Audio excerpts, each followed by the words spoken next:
Welcome to Tamer Bowling Video Ball Reviews.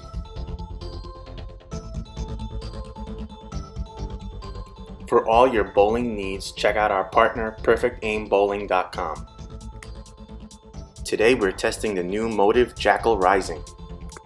We're testing on a heavy house shot and a 46-foot sport shot.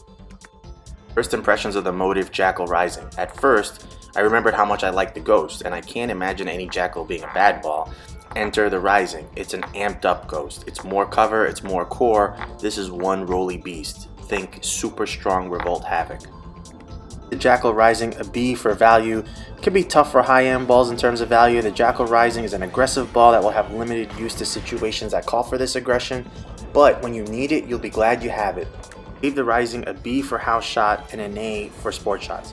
Where to begin? The Jackal Rising was released with a stronger cover, more aggressive finish, stronger core specs than the Jackal Ghost. Motiv was trying to give you max ball and they succeeded. To me, this is what Motiv does really well and it fits exactly where they say it does. The Rising's a super heavy, rolly ball. It's just a lumbering beast. It has a really aggressive 2000 LSS finish, which just really allows the ball to be grippy and torquey in the mid lane, and it smoothly transitions to the pins.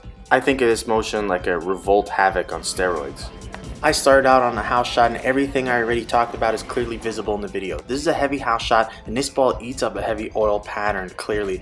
It's so smooth, it's deceptively capable of covering boards. There's a threshold where you can keep the pocket but start to leave flat corners, and that's where you know where you've reached the limit. I did run into that a bit where I felt like the ball could cover the boards, but I just didn't quite have the hand to get the ball to turn the corner and carry. Even on this heavy house pattern, I personally would rather use an aggressive pearl or hybrid cover than a snow tire, as house shots can typically benefit from balls that have more pop down lane. A quick comparison to the Ghost, and you can see that the Rising is definitely a bit earlier and smoother. Again, there are slightly different surface finishes out of the box that may come into play as well.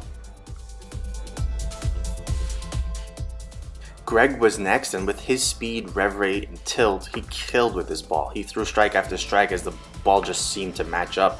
He was able to get it naturally down lane with his speed and tilt, and the ball still smoothly but heavily rolled through the pins. Now interestingly, it seems that the ball burned in its own line pretty quickly, as he started to see a different reaction after the first 10 throws or so. And this would be a ball he could easily start with and then drop into something less aggressive once the lanes settle in.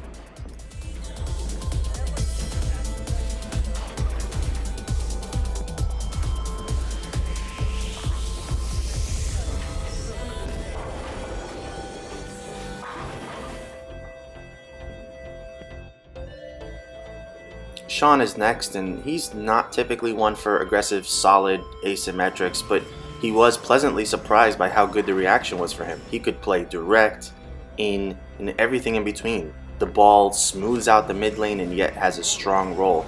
He could keep chasing in with the Jackal Rising. The risk with these balls can be early read that either nose up or a flat rollout for flat corners. Everyone is going to see that every now and then with these really aggressive bowling balls.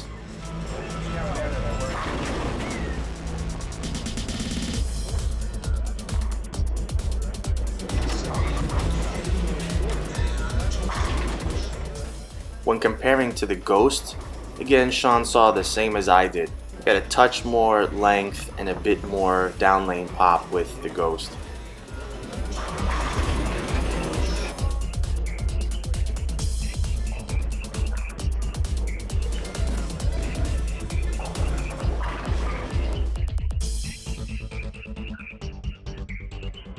Moving on to the sport shot. We have a 46-foot sport shot here, and I have to say I was instantly in love with the motion. I filmed this straight through, no balls were cut out. The ball gets through the heads and it churns up hard. However, it had this interesting motion where it looked like it stood up, paused for 3 or 4 extra feet, and then made the really strong but smooth motion through the pin deck. Think of it like this: the Rising is on a trajectory away from the pins, but the hook phase with the aggressive covers fighting that trajectory. It's almost like watching a cartoon, and they find this balanced dance for a few feet and then the ball takes over. It's a thing of beauty.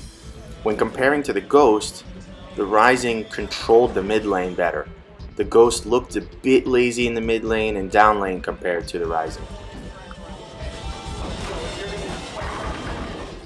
For Greg, the Rising was a little more tricky to use on this pattern, but he was able to find the shot. He had to get deep enough to allow the cover to see enough oil, but also had to be much more cognizant of keeping the breakpoint in.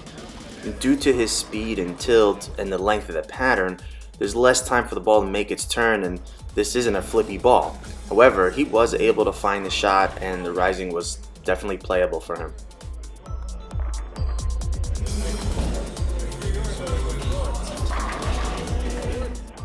Finally, Shawn tests on the sport shot with the Rising, and on this longer sport pattern, he saw similar control like I did, but he also saw really good versatility. He could comfortably find a consistent line to the pocket, playing pretty direct, way in and again in between.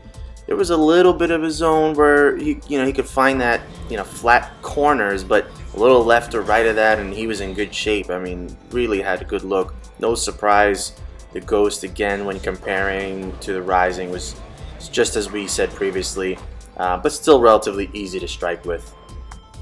Final thoughts on the Motiv Jackal Rising. This ball is a strong addition to the lineup. It fits exactly as Motiv says.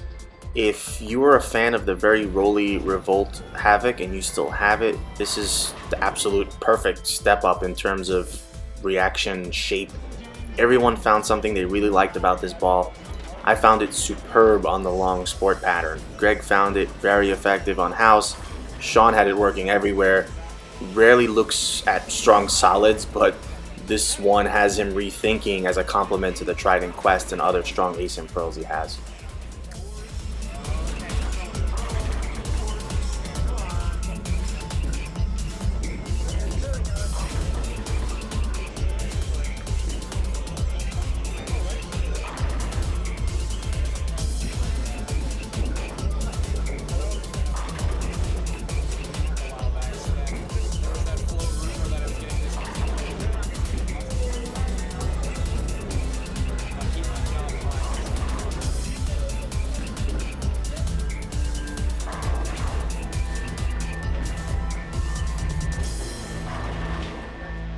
I need to tell you what Tamer Elbaga reviews.